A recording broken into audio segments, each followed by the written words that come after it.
오늘부터 우리가 이제 진행하게 될 부분은 10개 바로 집성주까지 해서 4주 동안 수능 공부를 시작하게 될 거고요. 이 수능 공부를 해야 되는 이유가 지금 여기에 있는 친구들은 이제 경계고하고 중원고 친구들이 섞여 있는데 중원고도 이번에 시험 보실 때 봤겠지만 안 배웠던 지문이 나올 수도 있고 사실은 그 다음에 안 배웠던 성질들이 계속 문학 속에 등장을 하게 되잖아. 그리고 우리 경계고는 원래 전통적으로 항상 외부 지문이 출제가 되는 학교고요.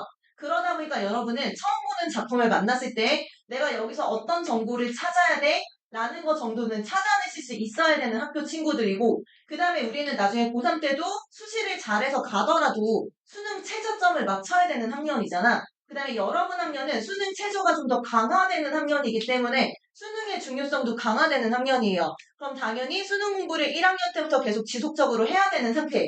근데 내신이 아무래도 더 중요하니까 일단은 내신의 키워드를 맞췄던 거고 방학 때는 그럼 수능 공부를 해줘야 되잖아. 그래서 지금부터 시작하는 수업은 앞으로 4주 동안 수능의 키워드를 맞춘 상태라서 우리 내신할 때처럼 시를 하나하나 자세하게 뜯지 않을 거예요. 대신에 이런 문항들은 어떻게 풀어내야 돼? 라는 관점으로 진행을 하도록 하겠습니다. 됐나요, 여러분? 여기까지? 자, 그럼 수능 공부는 어떻게 하는 건데?부터 한번 시작을 좀 해보도록 할게. 일단 여기에 10페이지에 나와 있는 부분은 우리 겨울에 했던 부분이 일제강점기와 강복 이후의 문학작품분에 대해서 배웠고 휴대폰 가방 안에 넣어놓으세요. 선생님 눈앞에 안 보이게. 그때 이제 광복 이후에 1950년대 이후의 문학은 어떻게 흘러가는데 라는 부분을 배우게 될 겁니다. 여러분 일단 여러분 지금 역사를 배우고 있잖아. 1950년에 무슨 일이 있었게? 그렇지. 잘했어, 우리 똑똑이. 6.25 전쟁이 팡 하고 터져요. 근데 그 6.25 전쟁이라는 건 같은 민족끼리 싸웠고 분단이 고착화되고 있잖아, 지금 문제는. 그치? 그럼 결국에는 그 전쟁의 아픔에 대한 거, 전쟁의 비극성에 대해서 얘기하는 작품들이 늘어나겠지. 여기 중학교 친구들이 다 시험 본 것 중에서 카메라 워커라는 작품이 있었어. 그 훈이, 한테 고모가 자꾸 강조하게 됐던 것들, 강요했던 것들이 전부 다 뭐 때문이야? 전쟁 때 겪었던 그 비극적인 경험 때문에 그것에 대한 피해 의식으로 얘는 잘 살았으면 좋겠다가 나오게 된 거잖아. 전쟁이라는 게 사람들의 삶에 되게 지대한 영향을 미치게 될 거란 말이에요. 그 전쟁과 관련한 문학들이 나오기 시작을 하고 자 이제 또 생각해봐. 전쟁이 끝난 지 얼마 안 됐어. 그럼 나라에 군인들 많을 것 같아 없을 것 같아?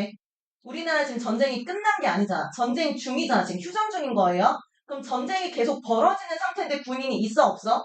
있겠지 당연히. 그럼 당연히 군인한테 힘이 많이 가겠어 적게 가겠어? 전쟁 중인데 군인을 잘 키워놔야 되잖아. 그럼 군인한테 힘이 많이 가? 그것과 동시에 1960년에 어떤 일이 생겼지, 얘들아? 50년대까지는 배웠는데 60년대는 안 배웠어요? 4.19 혁명이라는 게 있어요. 자, 우리나라 첫 봤다 대통령 누구임? 이승만. 자, 이승만 아저씨가 어떤 일을 벌였냐면 독재를 해요. 이 사람은. 근데 군인은 아니었어. 독재 정책을 펼쳤어. 자기가 오랫동안 해먹으려고 권력을 가지려고 부정선거를 해요. 선거의 결과를 조작하는 거예요. 부정선거를 했어. 근데 그게 밝혀졌어. 어떻게 밝혀졌냐면 표의 개수가 얘들아 5.4 이런 표가 나온 거야. 아니 사람마다 한 표씩 가지는데 0.4라는 표는 뭔데? 이렇게 나온 거야. 그래서 이게 부정선거구나 라는 것을 알게 됐고 사람들이 그때 시위를 해요. 그 시위를 하는 과정 속에서 이승만은 조금 배운 사람이야. 그러다 보니까 내가 이렇게 국민들이 공분하는 사건을 만들어냈다는 것을 좀 부끄러워하면서 스스로 물러나요. 하야를 하게 됩니다. 사람들은 그럼 당연히 이제 민주화가 올 줄 알았어. 근데 갑자기 그 당시에 전쟁 때문에 몸짓을 많이 키우고 있었던 애들이 누구라고 얘들아? 군인이야. 군인이 어떻게 밀고 들어오는 거예요. 밀고 들어와서 나라의 대통령이 스스로 물러나서 지금 대표자가 없어. 되게 위급한 상황이네. 자, 이제부터 군인이 알아서 할게 하는 계엄령을 내리기 시작을 하는 거예요.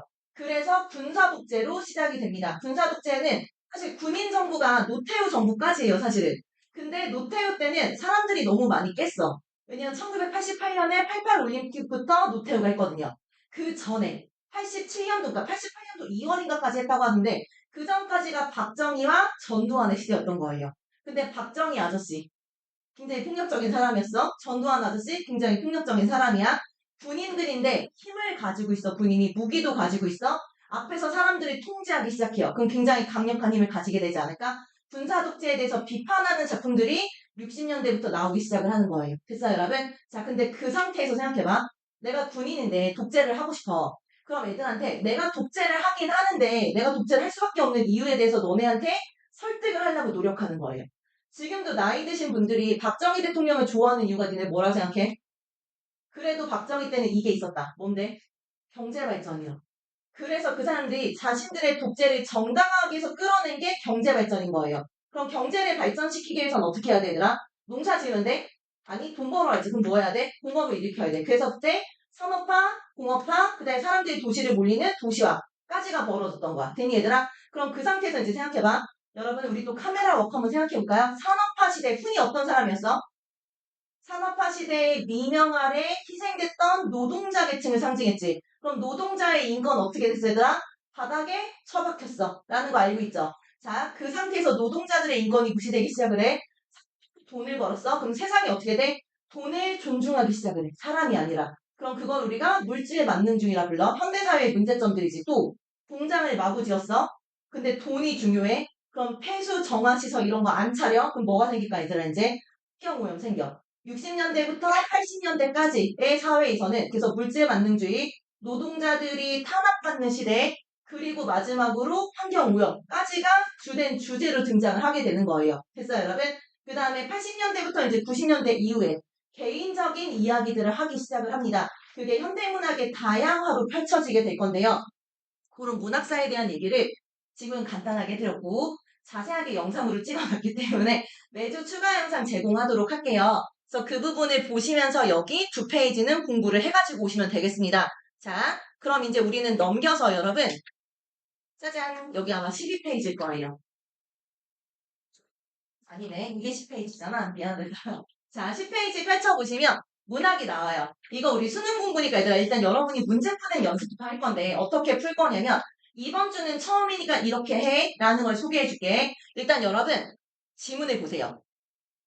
작가와 제목이 있어요. 그럼 이거 문학이네? 라고 일단 감을 잡을 수 있잖아. 여러분들은 사실 곽재구의 사평역에서라는 시를 보는 순간 어떤 친구는 기억이 나는 친구도 있을 거예요. 우리 중간고사 시험 볼 때 비슷한 어감을 가지고 있는 화자의 시선이 비슷한 시를 골라내는 것 중에서 요런 시 봤던 친구 있을 수 있고요. 못 봤던 친구도 있어요. 그럼 그 친구들은 지금부터 이제 배경 지식 쌓아나시면 됩니다. 곽재구의 사평역에서라는 시 있고요. 아마 경기예고는 몇 번 봤을 것 같은 느낌이 들기는 하는데 자, 그 다음에 밑에 나시 같은 경우는 최승호의 대설주의보예요. 이거는 사실 이제 송내고 친구는 이 자리에 없기는 한데 송내고는 기말고사 시험 범위로 최승호의 국어라는 시가 시험 범위 안에 들어갔어. 그럼 걔네들은 최승호라는 사람이 어떤 계열의 시를 쓰는 사람이구나 라는 정보를 아는 거예요. 너네가 이육사나 윤동주라는 말을 듣게 되면 아, 이 사람이지? 라고 생각하는 것처럼. 그럼 너네는 전부 다 모르는 작가니까 이제 어떻게 해야 돼? 지금부터 알게 된 것을 너네 배경 지식으로 쌓아 나가셔야 돼요. 됐나요, 여러분? 그래서 작가와 제목 확인하는 거예요. 그 상태로 본문부터 보면 안 돼요. 문제 먼저 확인해 볼게. 얘들아, 시가 나왔어. 시 바로 밑에 나오게 되는 문제는 무조건 표현상의 특징을 묻는 문제가 나옵니다. 그럼 표현상의 특징은 개념어를 알고 있어야 돼요. 개념어를 여기서는 특별히 몰라도 풀 수 있는 문제들이긴 한데 한번 확인해보자. 자, 1번에서는 색채 이미지의 대립을 찾으셔야 돼요. 색채 이미지가 서로 대립되는지 색채 대비 찾으면 되겠네 라고 생각하시면 됩니다. 자, 그 다음에 두 번째 의인화된 대상이 나온대요. 의인법 쓰였나? 찾아야겠죠. 자, 세 번째 의문형 어미를 활용했대요. 얘들아, 의문형 어미 우리 이번에 시험 봤다?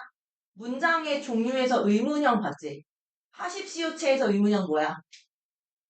비읍니까? 하십니까? 이거 아니야 지금? 그치? 가십니까? 비읍니까지. 하우체에서 의문형 어미 뭐야? 가우였었지. 뭐뭐 하우라는 표현이야. 자, 하계체에서 뭐예요? 의문형 어미? 가나로 물어봤던 거. 가는 가. 그래서 아로 끝났었지. 그 다음에 하계체, 미안해. 헤라체에서는 의문형어미 뭐예요? 밥 먹었니야? 밥 먹었니? 냐니로 물어보게 되죠. 맞아요, 여러분? 자, 그 다음에 해유체에서는 밥 먹었어요? 어요로 물어보게 될 것이고, 그 다음에 해체에서는 뭐뭐 했어? 이렇게 물어보겠지. 의문형 어미 정도 구분할 수 있잖아. 근데 의문형 어미는 종결어미예요. 그럼 문장이 끝나는 단계마다 살펴보시면 됩니다. 굳이 중간 살펴볼 필요 없어요. 자, 그 다음에 4번에서는 음성상징어래. 의성어나 의티어 쓰였는지 찾아보면 되겠지. 자, 그 다음에 5번은 유사한 시행이 반복되고 있는지 동일한 시행이 반복되는지 두 개 차이점 있지. 유사하다는 것은 비슷하긴 한데 똑같으면 안 돼. 근데 동일한 건 토시 하나 빼놓지 않고 완전 똑같아야 돼. 라는 부분들. 이거는 형식상의 특징이잖아. 본문 안 봐도 풀 수 있어요. 그냥 빠르게 여러분은 사실 시험지를 받으면 학원 책과는 다르기 때문에 옆에 페이지에 대부분 문학 실려있고 그 옆에 책장 안 넘길 수 있는 자리에서 아마 볼 수 있을 거예요. 물론 운이 나쁘면 한 장 넘겨야 될 수는 있어 얘들아. 근데 바로 옆에서 확인할 수 있는 경우가 많기 때문에 빨리 형식적인 것만 한번 훑어보고 아닌 것들은 빨리빨리 지우셔도 돼요. 자, 그 다음에 2번 문제 한번 넘어가 봐. 2번 감사한 문제 얘들아. 여기 보기에다가 줄거나 봐. 여러분이 사평역에서라는 시를 잘 모르기 때문에 사평역에서라고 시작하고 있다는 뜻은 이 사평역에서라는 시에 대한 정보를 전달해 줄게. 란 부분이 돼요. 여러분 이거 지금 시간 드릴 테니까 30초 동안만 빨리 읽어보세요. 읽으면서 뭐 찾아야 되냐면 화자 지금 뭐 하고 있어? 화자가 바라보는 대상들은 그럼 어떤 사람들이야? 화자는 계속 그 사람들한테 어떻게 해주고 싶어? 3개 정도 찾으세요.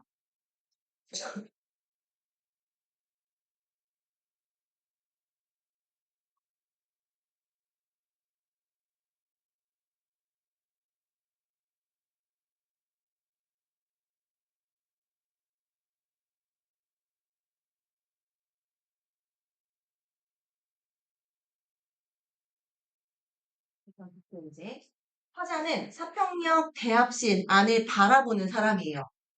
근데 화자는 일단 늦은 겨울에 대합실에서 막차를 기다리는 사람들을 보고 있어요. 그럼 이게 이 시의 대상인 거야, 지금. 화자와 대상 나왔는데요. 화자는 그 사람들을 공감 어린 시선으로 바라봐요. 공감 어린 시선이라는 것은 따뜻한 시선으로 바라본다는 뜻이겠지, 그치? 긍정적으로 봐요. 근데 화자가 주목하는 모습이 있어요.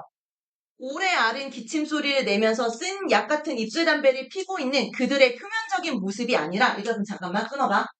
표면적 모습은 그들은 어떤 사람들이냐면 오랫동안 기침을 앓고 있어요. 그럼 생각해봐야 돼. 오랫동안 아파.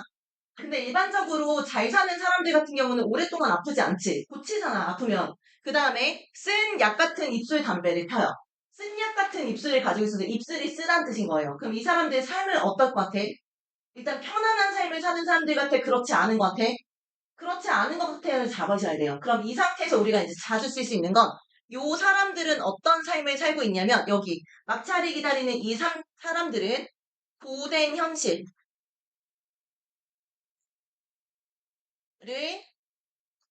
살고 있는 사람들인 거예요. 지금 힘들게 살아가는 사람들이야. 까지를 찾으라는 뜻인 거예요.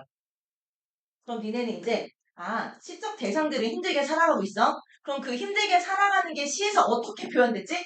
그 부분을 찾아야겠네를 생각하시면 돼요. 됐어요? 더 읽어볼게요. 그 상태에서 근데 그들의 모습이 아니라 그러한 삶을 견디어내는 사람들의 속내를 바라보고 있대요. 얘들아 근데 생각해봐. 견디어내다라는 건 일반적으로 내가 되게 신날 때 견디다라는 표현을 써? 아니 힘든데 그것을 참고 있을 때 견디다라는 표현을 쓰잖아. 그럼 이 사람들은 이런 고된 현실을 살고 있는데 그걸 어떻게 하고 있어요 여러분? 참아내고 있는 중인 거예요. 이렇게 참고 있는 태도를 우리가 묵묵하게 견디다라고 표현을 합니다.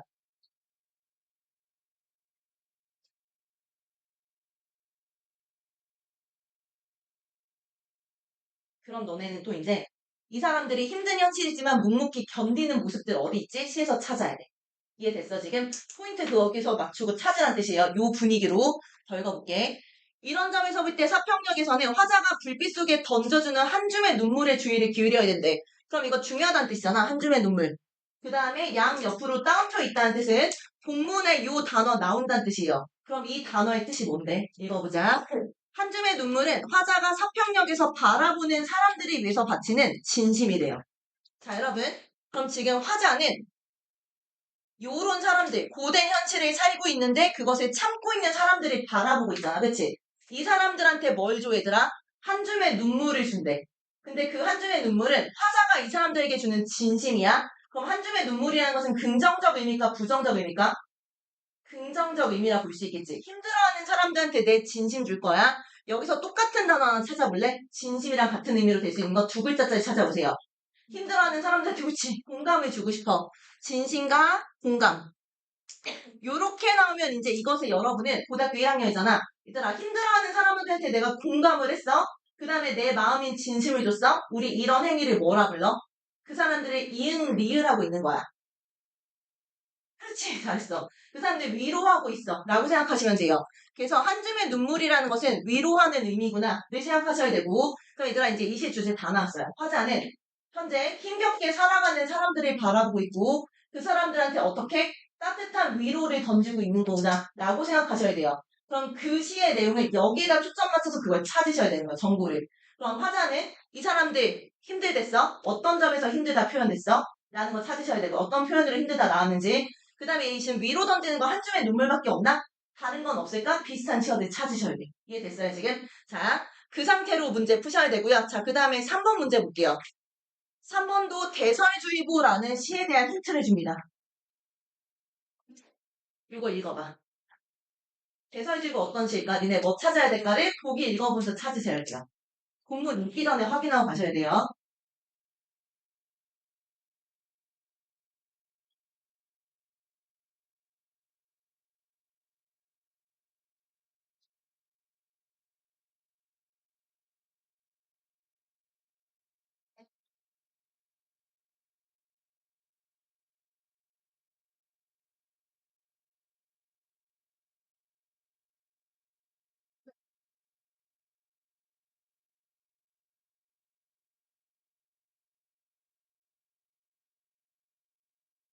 읽어보셨나요?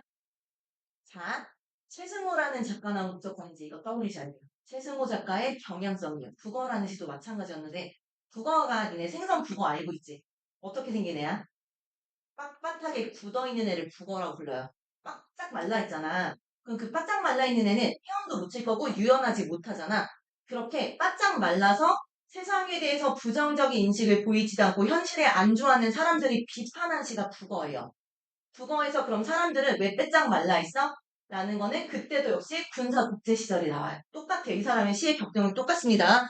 여기서 뭐라 했냐면 대설주의보는 하루 동안 눈이 5cm 이상 내릴 때 그럼 눈이 많이 내리는 것에 대해서 주의를 전달하는 게 바로 주의본 거예요. 그럼 얘들아 대설이라는 것에 대해서 이 사람은 그걸 좋게 생각했을까 나쁘게 생각했을까? 대설은 눈이 많이 내린다는 뜻이야. 자 얘들아 돈이 많이 내려요. 여러분한테 돈벼락이 막 내리고 있어. 그럼 그거 주의할 필요 있어 없어? 어머 돈이네 하고 주면 돼. 그치? 자 근데 똥이 막 내려요. 그럼 어떻게 해야 되네? 주의해야 되지 않을까? 묻을까봐 피해 다녀야 되잖아. 그럼 그것을 주의한다는 것은 대설은 좋은 거야 나쁜 거야? 나쁜 거예요. 왜 나쁜지 한번 찾아보자 이제. 최승호의 대설주의보는 직접적으로 알려줘요. 1980년대 군사 독재 정권이 개인의 자유보다 정권의 목표를 위해서 강압적인 통치를 합니다. 그 현실을 그린 거예요. 그래서 자신들의 정권 유지를 위해 국가 비상사태 시에 군대를 동원하게 되고요. 공공의 안녕과 질서를 유지하기 위해서 발동되는 국가 긴급명령인 계엄령을 통해 국민들을 공포로 밀어넣고요. 일상을 통제해요. 그래서 그 당시에 암담했던 시대 현실을 대설주의보라 표현하는 거예요. 쪼개져 있으니까 그냥 적어볼게. 암담했던 시대 현실을 이 사람은 대설주의보가 내려져 있는 날씨를 암담한 시대라고 본 거예요. 그럼 이때 대설은 무엇을 의미할 것 같아요? 그래서 많이 내리는 눈. 사람들 힘들게 만드는 거잖아. 그럼 결국에 요 눈이라는 건 강압적인 통치를 눈이라고 표현한 거예요. 됐니? 그럼 요 눈 속에서 힘들어하는 사람들, 국민들을 공포로 밀어넣었다며. 그럼 이것의 피해자가 있겠지. 그래서 요 국민들은 피해자가 될 거예요. 자, 대설주의보라는 시를 읽으면서 여러분들은 일단 눈의 모습들 어떻게 그려지고 있는지 찾으셔야 돼요. 그리고 눈 때문에 피해를 보는 피해자들 찾으셔야 돼요. 이해됐어, 지금? 거기에 초점 맞춰서 시를 읽어보시면 됩니다. 시의 배경은 뭐라고? 1980년대 군사독재 체제라고 생각하시면 돼요. 그럼 이제 4번 문제는 지금 못 풀어요, 여러분. 그래서 일단은 1, 2, 3번까지만 풀어볼 시간을 드릴게요. 1, 3번까지 한 4분 좀 주세요.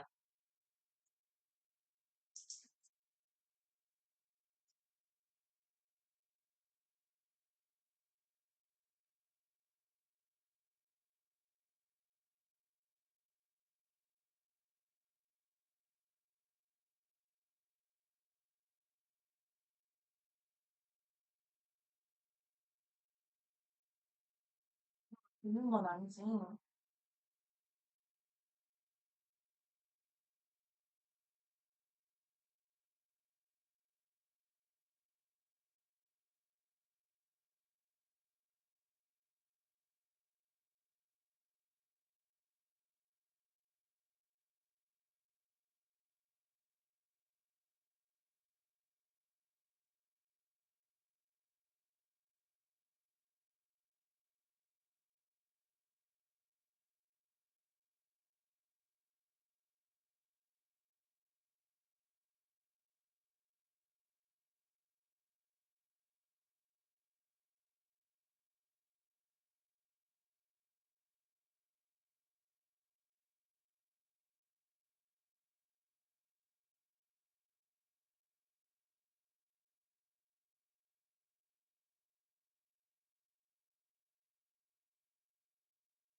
1번까지만 풀어. 물론 다 푼 친구는 더 보고 계셔도 돼요.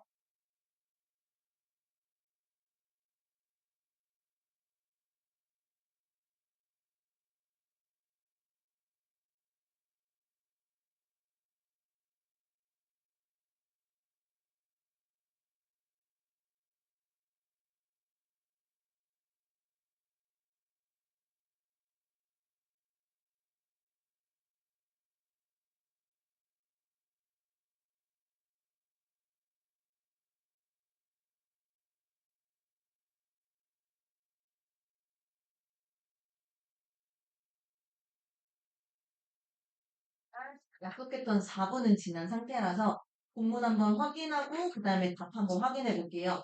덜 푼 친구도 있을까봐 일단 먼저 답은 불러드리지 않을게요. 일단 우리가 앞에서 얘기했던 방향대로 본문 한번 확인해 보도록 하겠습니다. 지금은 수능 수업이기 때문에 전에 수업했던 것처럼 꼼꼼하게 나가진 않을 거예요. 그래서 전체적인 분위기 파악하고 표현법들 찾는 것들에 중점 둬서 문제를 푸시면 되겠습니다. 일단 얘들아 가시에서 막차가 좀처럼 오지 않는데요. 막차라는 건 일반적으로 늦은 밤이라는 것을 나타내게 될 거고, 그치? 그 다음에 막차가 지나가고 나면 다음번엔 차 없어요. 그럼 이거는 없어지는 소멸의 이미지를 가지기 때문에 쓸쓸한 이미지를 자아내는 시어인 거예요. 이런 단어들을. 그럼 지금 선생님이 이 부분을 자세하게 얘기해 준 건 다음번에 이렇게 뭔가가 끝나가는 느낌이 들면 쓸쓸하다라는 느낌을 찾아내실 수 있어야 된다는 뜻인 거예요. 더 읽어볼게요. 대합실 밖에는 밤새 송이눈이 쌓여요. 여러분, 송이눈이 쌓인다는 것 자체는 겨울이란 뜻인 거예요. 그치? 일단 계절적인 배경이 겨울이고 눈이 오게 되면 겨울이니까 추위야 라는 것도 우리는 확인할 수 있겠죠. 그리고 흰 보라의 수습꽃, 눈 시린 유리창마다 일단 흰보라 수습꽃이 뭔지는 모르겠는데 눈 시린 유리창이란 단어가 나와요. 시리다라는 것은 일단은 촉각적인 신상이기 때문에 감각적인 시구나 라고 찾아낼 수 있습니다. 감각적인 시어가 쓰여서는 표현상의 특징으로 나올 수 있는데 우리 문제에선 안 나왔어. 근데 이렇게 여러분을 읽어가면서 감각을 찾아내실 수 있어요. 그 다음에 일단 시리다라는 것은 무슨 느낌이야? 차가움의 느낌을 가지게 되죠. 차가움. 그럼 유리창에 얘들아 밖에 눈이 내려. 그 다음에 안에는 차가워. 근데 지금 꽃이 생겼어. 수수한 꽃이 생겨있네. 그럼 진짜로 눈이 막 이렇게 오는 계절에 꽃이 폈을까? 유리창에 흰색으로 꽃 핀 것처럼 보여. 우리 이거 뭐라 불러? 과학적인 현상에서. 유리가 얼어붙어서 생기는 성애라고 부르는 거예요. 이 부분은 지금 성애에 대한 비유적인 표현이야 라고 볼 수 있고 여기서 느껴지는 이 시의 분위기는 그래서 쓸쓸하고 차가운 느낌을 받으시면 돼요. 여기까지만 하면 돼. 자, 그다음에 더 읽어볼게. 근데 그런 유리창마다 톱밥 난로가 지펴진대요. 얘들아, 난로는 무슨 역할해? 따뜻하게 만들어주는 역할을 하지. 일단 난로라는 것은 따뜻함의 이미지를 가져요. 그럼 얘는 촉각적으로 지금 대비되고 있네? 라는 것을 확인할 수 있습니다. 그쵸? 촉각 대비야, 얘들아, 이거 지금. 그 다음에 또 얘들아, 난로는 따뜻하게 만들어. 추워하는 사람들이 따뜻하게 해준다는 건 긍정적인 요소를 주는 거잖아. 그럼 이거 지금 힘들어하는 사람들에 대한 위로라고 볼 수 있을까? 추워하는 사람들이 따뜻하게 만들어주니까 추위에 대한 위로라고 볼 수 있겠지. 맞니, 얘들아? 그래서 이때 난로는 사람들을 덜 춥게 만드는 도와주는 요소이기 때문에 동그라미에 써볼게요. 그래서 요 동그라미라는 건 지금 힘겨워하는 사람들을 도와주는 위로라든지 도움이라고 생각하시면 돼요. 우리 이 시 어떤 내용이지? 힘들어하는 사람들을 화자가 지켜보면서 따뜻하게 위로하고 그 다음에 조언해주고 그 다음에 공감해주는 시였잖아. 그치? 더 읽어보자. 금음처럼 몇은 졸아요. 몇은 감기에 쿨럭여요. 여러분 졸고 있어요? 감기에 쿨럭여요. 얘네 누굴까? 사람들이겠지. 어떤 사람들이야 이 사람들? 우리 아까 2번 보기에서 봤어. 사평역 대합실에서 기다리는 사람들인 거야. 그치? 자, 근데 생각해봐 얘들아. 졸고 있어요. 늦은 밤이잖아. 늦은 밤까지 하루 종일 밖에서 돌아다녔을 거야. 근데 내가 아직까지 집에 가서 쉬지 못하는 거예요. 그럼 지금 고달픈 삶을 살고 있는 사람들이라 볼 수 있겠지. 감기에 걸렸는데 집에서 편하게 못 쉬는 사람인 거야. 그럼 이 사람들이 지금 고달픈 삶을 사는 사람들이고 화자가 지켜보는 사람들이 되겠죠. 그리고 화자는 이 사람들한테 지금 뭐 해주고 싶어? 요렇게 위로해주고 싶어. 라는 게 2번 보기에서 우리가 찾았던 정보인 거예요. 몇 가지가. 맞음? 자, 더 읽어봐. 근데 금음이라는 단어 궁금해하는 친구 있어서 잠깐 설명드리면 얘들아 과학 시간에 니네 보름달 보름달이 점점 줄어들었어. 무슨 달이네? 금음달이래요. 그럼 금음이라는 이미지도 뭐야 얘들아? 어두워지는 이미지인 거잖아. 달이 사라지는 이미지야. 소멸의 이미지 같이 가지는 거예요. 그럼 소멸되면서 쓸쓸함에 졸고 앉아있으니까 고달픈 삶을 사는 사람들이라 보시면 됩니다. 더 읽어볼게요. 그리웠던 순간들을 생각하며 나는 화자 나왔으니까 화자는 인물이어서 네모칠 겁니다, 여러분. 그리웠던 순간들? 그럼 이거는 행복했던 기억이겠지. 그리웠던 순간들이니까 과거의 경험이 되잖아.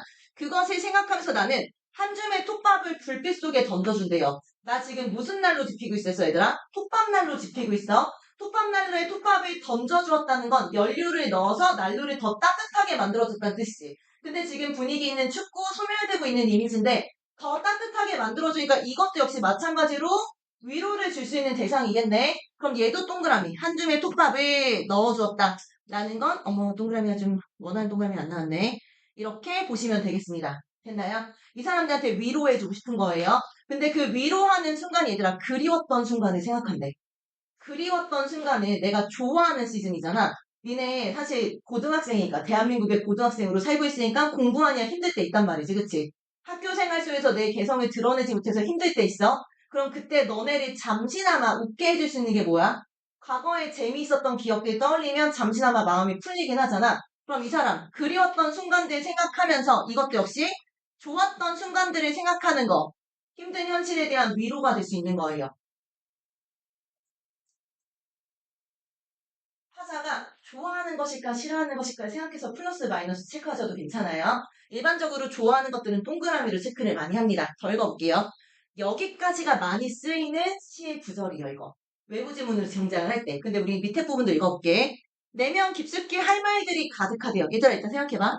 내면에 깊숙이 할 말들은 가득해. 근데 모두들 아무 말도 하지 않아요. 그리고 침묵해야 한다는 것을 모두들 알고 있어요. 그럼 여러분, 요 부분에서 한번 생각해봐. 여러분도 속에 지금 막 이렇게 불평 같은 게 막 쌓이고 있을 거란 말이지. 본인만의 고민도 있을 거예요. 내면에 할 말 가득해. 근데 그렇다 해서 여러분 그거 다 밖으로 꺼내놓나요? 아니요. 쟤도 똑같이 힘든 처지인 거 다 알아요, 사실은. 그러다 보니까 쟤도 나랑 비슷하겠지라는 부분이 있어서 여러분도 참아야 될 것은 어느 정도 참고 넘어가잖아, 침묵하고. 그럼 요 부분 자체가 지금 뭐야, 얘들아? 힘든 현실에 대해서 묵묵히 참고 견디는 존재인 거예요. 이게 바로 묵묵히 참고 견딤. 아까 견디어내는 사람들 있었잖아. 힘든 현실을 이 사람들은 살아가고 있어. 고달픈 삶을 사는데 이 사람들은 그것을 참고 인내하는 거예요. 어느 정도는 체념도 가능하겠죠, 사실은. 인내하고 있고 말을 안 한다는 것은 얘기해봤자 안 바뀔 테니까 체념의 상태도 있기는 해요.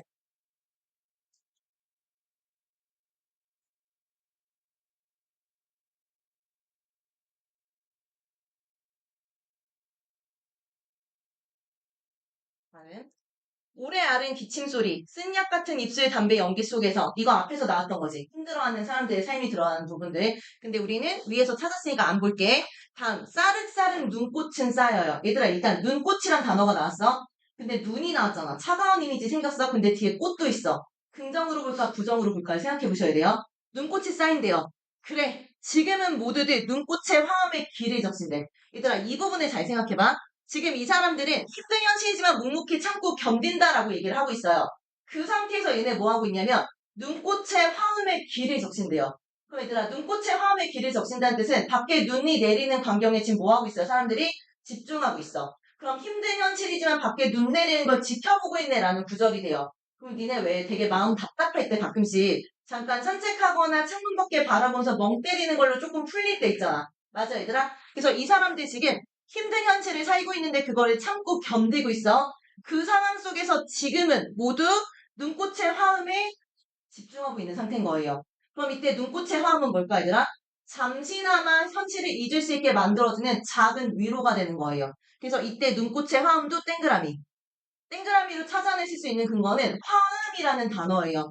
화음이 무슨 뜻일까, 얘들아? 화음.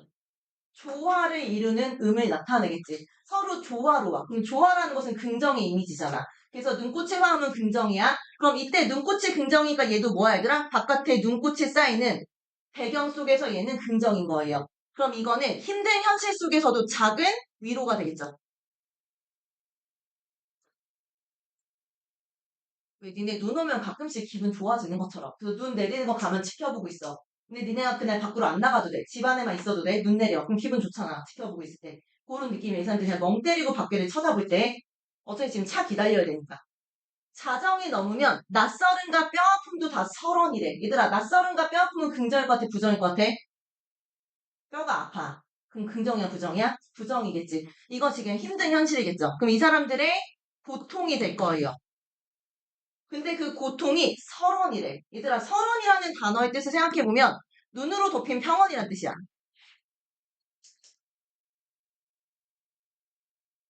그럼 눈이 덮였으면 보여, 안 보여? 안 보여. 눈 위에 그러니까 뭐가 있어? 근데 그 위에 눈이 다 쌓였어. 그럼 그 밑에 있는 거 하나도 안 보이잖아. 그럼 결국에 자정 넘으면 시간이 더 지나면이란 뜻이겠지. 시간이 지나면 이런 고통도 눈이 다 덮여버리는 거예요. 그럼 이 부분은 결국엔 시간이 지나면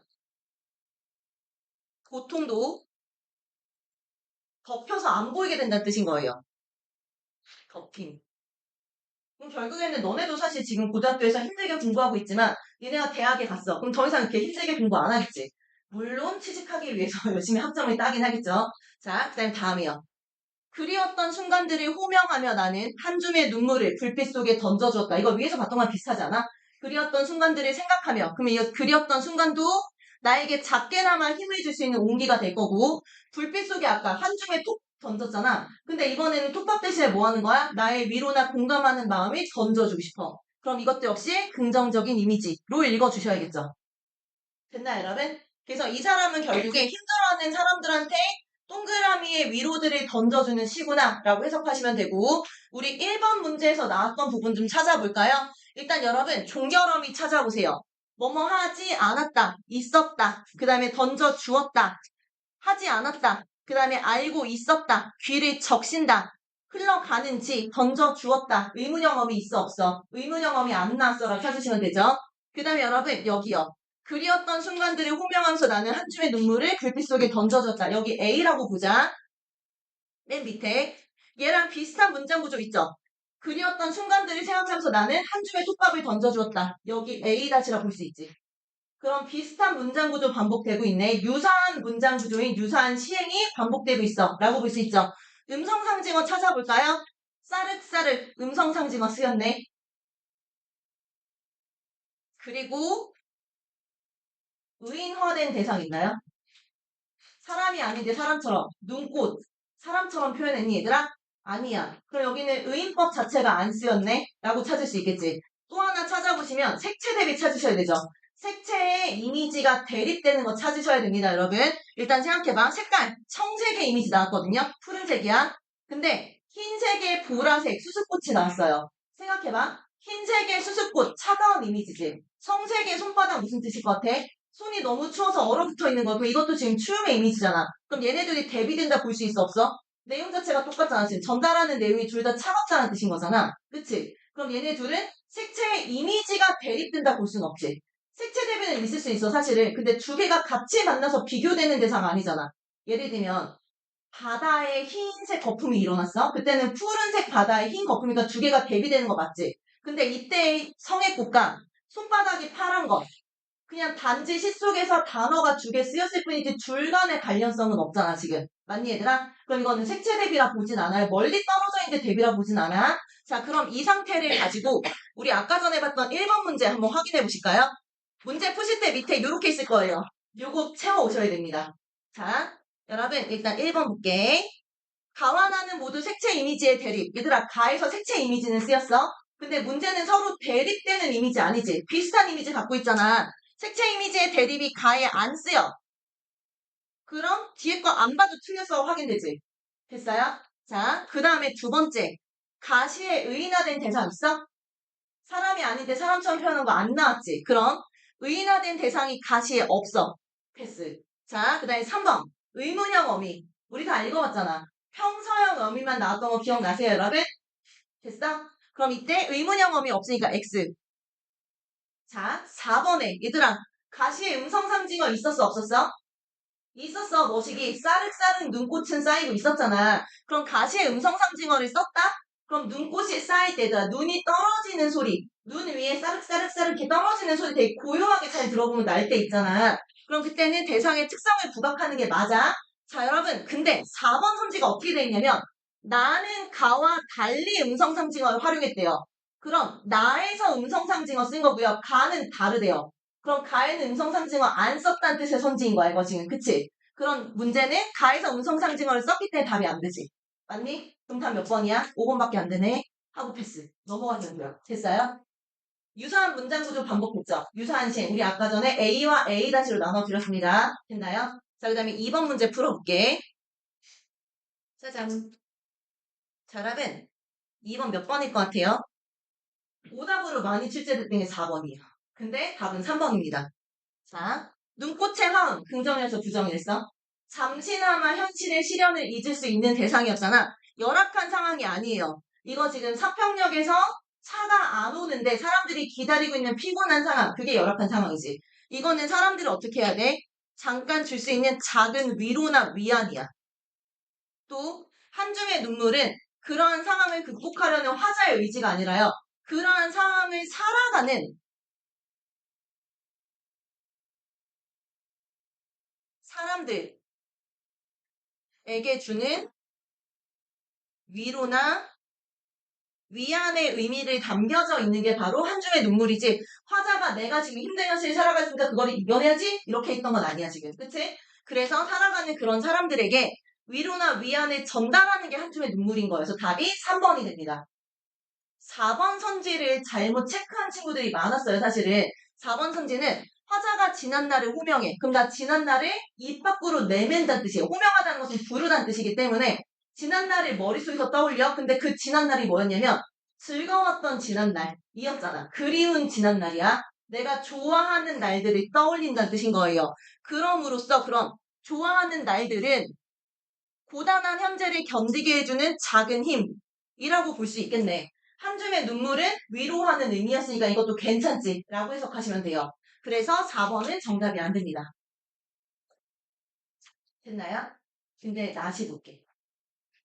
자, 나시로 올라가 보시면 나시는 조금 더 간단하게 할게요, 여러분.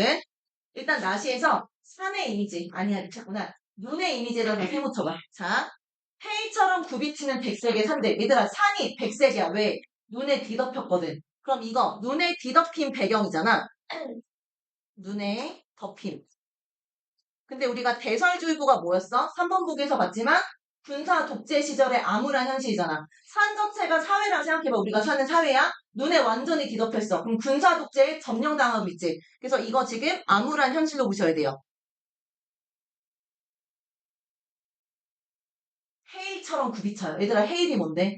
아주 큰 파도요. 쓰나미잖아. 그럼 헤일이 몰아치고 있어, 너네한테. 그럼 폭력적인 현실이 나한테 닥쳐오는 거예요. 너네가 찾아온 게 아니라 걔가 나한테 헤일처럼 몰려오는 상태야. 그때 제설차가 한 대도 안 온대. 얘들아, 제설차 뭐 하는 차인데? 눈 치우는 차잖아. 그럼 눈이 치워질 수 있는 배경이 있어, 없어, 얘들아? 없어. 눈을 치울 수 없는 상황인 거야, 지금. 됐니? 더 읽어보자.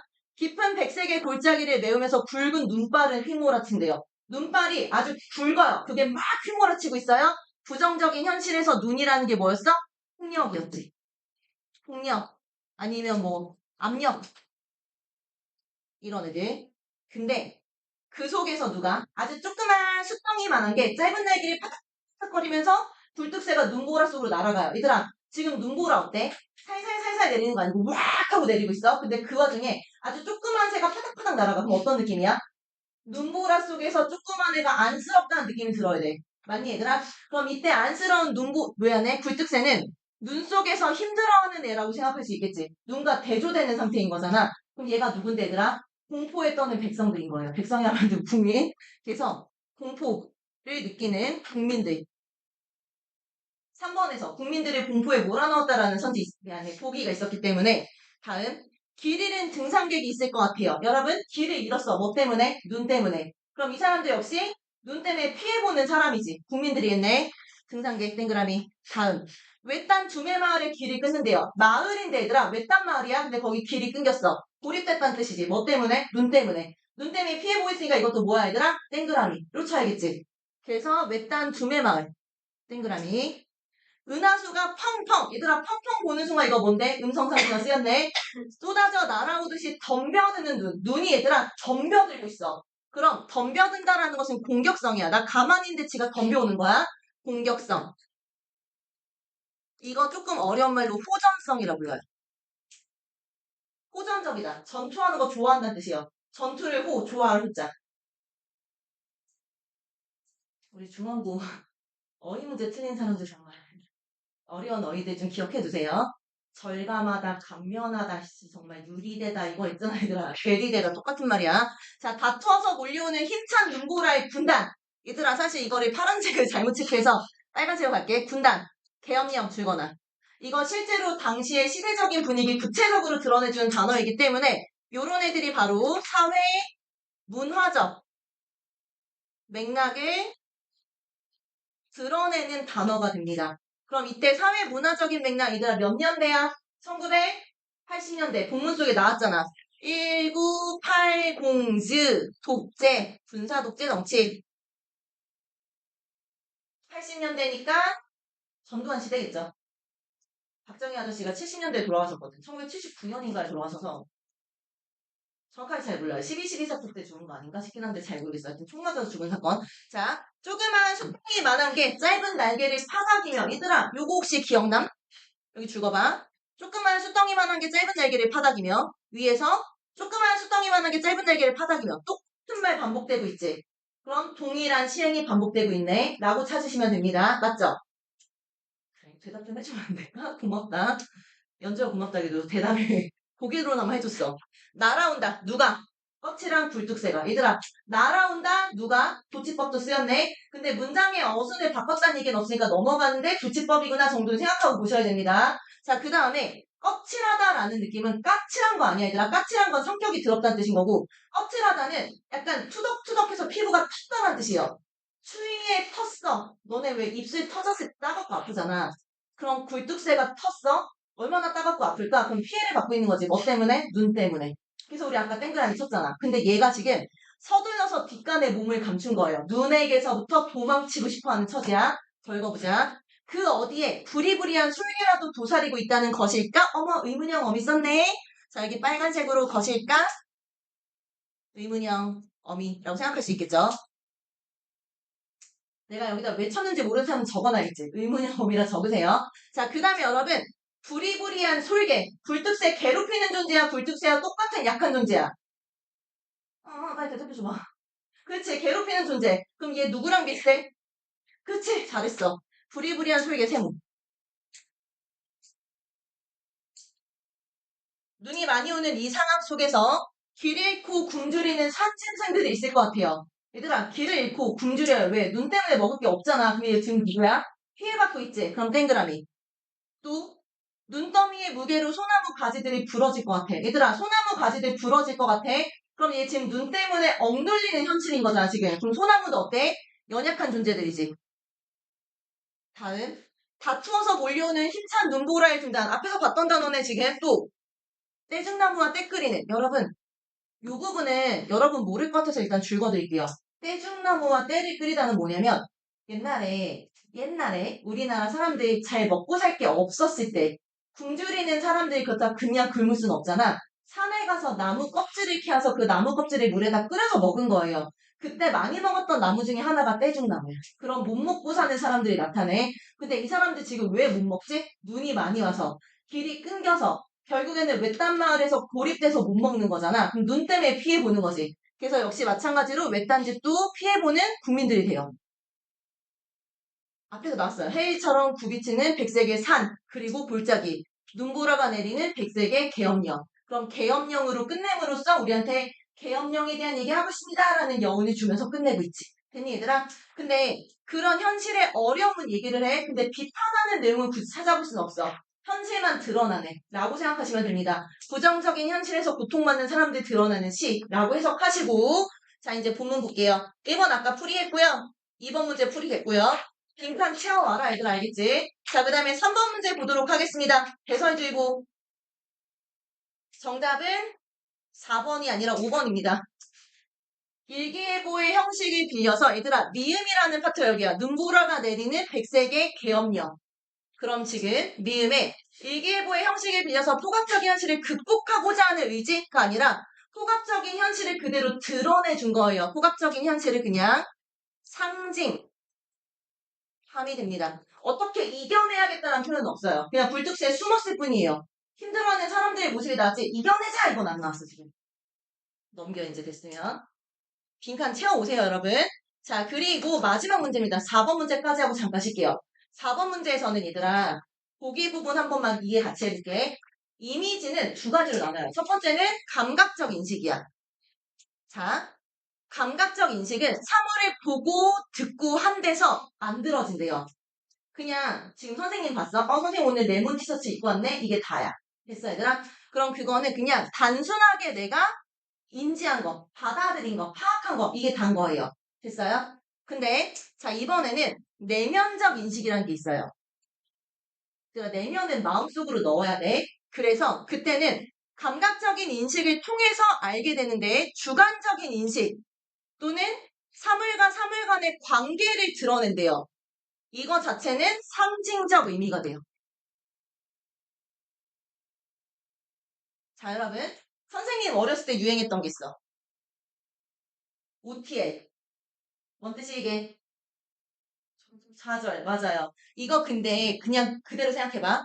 이렇게 하고 있는 사람이 있다 생각해봐. 엎드려서 이렇게 바닥을 짚고 무릎을 꿇고 있는 사람이 있다 생각해봐. 그럼 이거를 감각적으로 받아들이면 그냥 눈으로 본 거예요. 한 사람이 자빠져가지고 지금 바닥을 쿵쿵 치고 있네 라는 느낌. 그게 감각적 인식이야. 근데 여기서 조금만 더 들어가봐. 쟤는 왜 자빠져서 바닥을 저렇게 쿵쿵 치고 있지? 뭔가 힘든 현실이 있어서 그 현실에 억눌렸나 봐까지 생각을 해요. 그럼 그게 내면적 인식이 되는 거야. 됐니 얘들아? 자 1번과 2번만 같이 한번 해볼게요. 나머지 3, 4번 여러분 해보세요. 1번 대합실 밖에 밤새 송이 눈이 쌓인대요. 얘들아 눈이 쌓여? 이거 어떻게 해석했냐면 눈이 내려서 쌓이는 모습이래요. 그럼 이거랑 다른 거 있어 지금? 없지. 그리고 뭐야? 감각적 인식이야 그냥. 그대로 받아들인 거야. 눈을 본 거예요. 감각 괜찮네. 1번 패스. 자 2번 그래, 지금은 모두들 눈꽃의 화음에 길을 적시지. 근데 눈꽃의 화음에 눈을 통해서 위안을 받고 있대요. 야, 니네 눈꽃의 화음에 대해서 길을 적신다는 표현을 보는 순간 머릿속에 바로 위로구나 생각이 들었어? 아니면 눈 내리는 거 보고 있구나라는 생각이 들었어? 눈 내리는 거 보고 있구나잖아. 근데 그 눈 내리는 것을 사람들이 집중해서 본다는 뜻은 그걸 봄으로써 현실의 실현에 있는 거라고 생각할 수 있겠네? 라고까지 생각을 돌리는 거예요.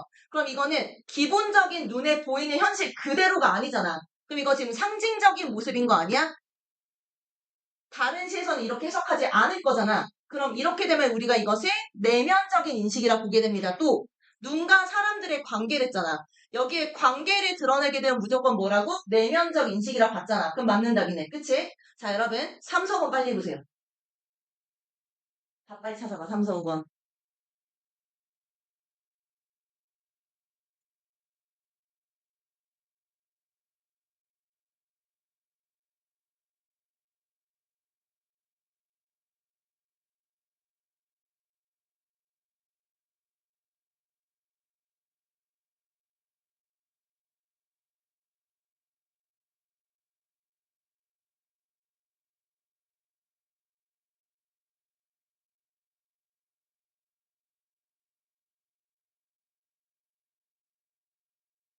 얘들아 3번 보자.